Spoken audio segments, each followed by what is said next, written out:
नमस्कार मंडळी. उपवास म्हणतात तर आपण साबुदाणा खिचडी, साबुदाणा वडे नेहमीच बनवतो. पण आज आपण उपवासाची भजी तयार करू. एकदम खुसखुशीत, इतकी खमंग बनतात, एकदा बनवून तर बार-बार बनवाल. उपवासाची भजी तयार करण्यासाठी सर्वप्रथम आपल्याला 1 कप इतके साबुदाणा छानपैकी भिजवून घ्यायचं आहे. 1 कप साबुदाण्यामध्ये अर्धा कप पाणी टाकून त्याला रात्रभर भिजवायचं आहे.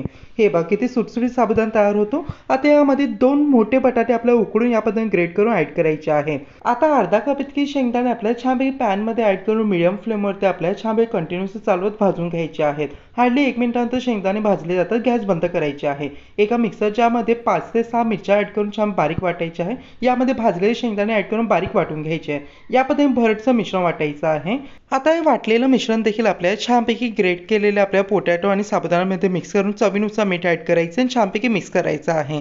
अगदीच मित्रांनो, पाहिलं ना, अगदी बेसिक 4 साहित्यामध्ये हे भजी तयार होतात. नक्की ट्राय करा, तुम्हाला प्रचंड आवडतील. यामध्ये मिश्रण एकजीव करून छानपैकी याच्यातून या पद्धतीने छोटे छोटे गोळे तयार करायचे भजीचे आणि डायरेक्टली तेलामध्ये आता फ्राय होण्यासाठी ॲड करायचे आहेत. 1 बाय 1 सगळे भजी ॲड करून आपल्याला छानपैकी आता हे भजी आपल्या हाय फ्लेमवरती हार्डली 3 ते 4च मिनिटं फ्राय करण्यासाठी लागणार आहेत. कंटिन्यूअसली चालू छानपैकी फ्राय करायचे आहेत.